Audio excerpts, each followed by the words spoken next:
Right now, we have you covered for Tuesday's vote all the way into the November election on our pre-primary, post-Biden edition of Sunday Square Off. Why elections officials change their advice to voters for the primary. Does Vice President Kamala Harris have what it takes to win Arizona in the fall?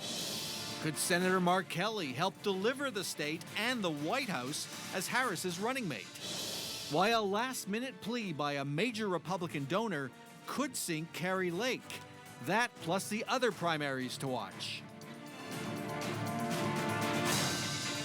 We're starting with Decision 2024 and Tuesday's primary here in Arizona. It's the first statewide election in 2 years here in Maricopa County. Elections officials have taken steps to assure voters that the printer malfunctions we saw in the 2022 midterms are a thing of the past. Joining us now to explain what's been done to fix the problem and what else you need to know about the primary, Sasha Hupka, elections reporter for the Arizona Republic. Welcome to Square Off. Thank you for having me. So the Maricopa County Elections Department is putting out a new message to voters this year. There was a news conference this past week, kind of setting expectations for the primary. What is that message? The message is largely, we're ready, we're prepared, we're here to tackle all of it, and we're ready for a smooth election day. At the same time, they're really asking voters to stay calm if something unexpected happens.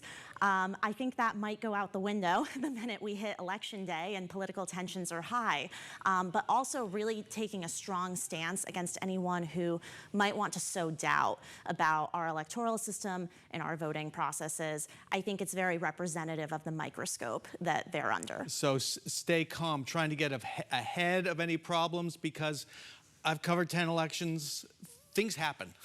Things happen. Are they preparing folks for that? Things happening? Definitely. I think the message is very, we're ready for it, but there's no such thing as a perfect election. And that's certainly true in my experience covering elections as well. I think it's a matter of, will they see issues that are small enough and quickly enough fixed that it's not a problem and voters don't even maybe notice it? Or will we see widespread issues like we did in 2022? Okay, well, let's talk about that. The printer issues that plagued the midterms.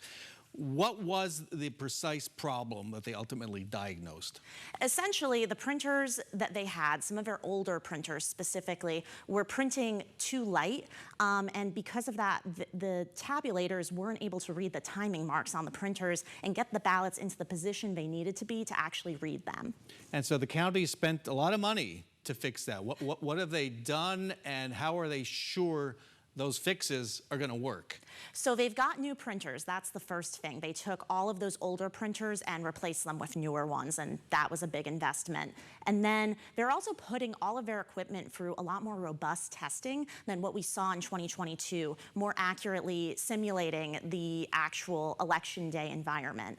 I mean, I think they know that another issue of that magnitude in this primary would be really disastrous for them, both in the sense of trust in the electoral system, but then also from the standpoint of a lot of these guys are on the ballot themselves.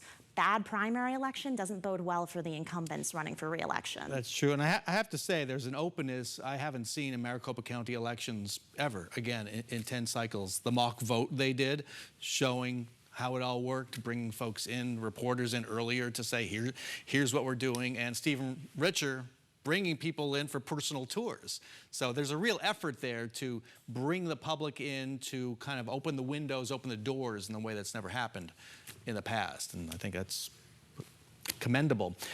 More recently, there was the global internet outage last week, which some of us who remember call Y2K finally happening.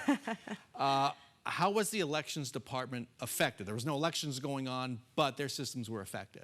Yes, so early voting was happening, and some of their voting sites essentially were impacted by this outage, like so many other industries across the globe. Not all of them. There were some that remained open, and so they were really directing voters to those open sites. Unfortunately, that might not be close for voters to where they live or to where they work, but they were directing voters there, and since it was early voting, you could always just go vote the the next day. And so what specifically was affected? Because you know there are conspiracy theories out there about the internet's connections to our ballot tabulators and machines and wrongdoers wanting to mess with them. What was the internet connection there that was affected? Yeah, so it wasn't the tabulators, and I get why people get confused on this because it's complicated the way these elections work. There's a lot of equipment, it's very technical, but it wasn't the tabulators. Those are not connected to the internet. It was actually the poll books, which are what they use to check in voters, make sure they haven't voted before, and pull their voter information. So that's how they get their voter registration, check out that I am who I say I am. Correct. Basically. And those poll pads then actually send information about what ballot to print to the printers. And so the issue was because the poll pads weren't operating, they weren't able to print those ballots. And in effect, all the information on the poll pads is public information.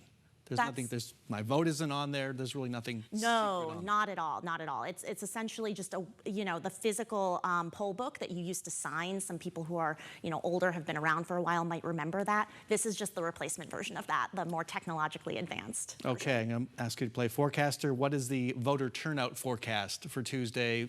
Will it be crowded?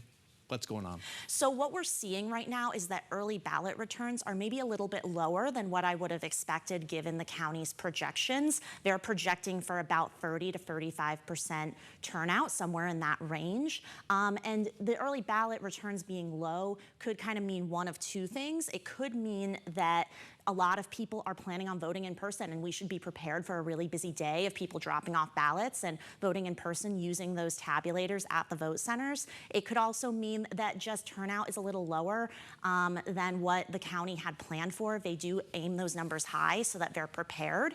And we do see that, on this ballot, unlike in 2022 where we had that gubernatorial statewide primary that was really exciting for a lot of voters on the Republican side, this time around, some of the races are congressional districts, kind of at the top of the ballot, and that's maybe a little less exciting for some folks. All right. Sasha Hupka, thank you so much for joining us. Thank you.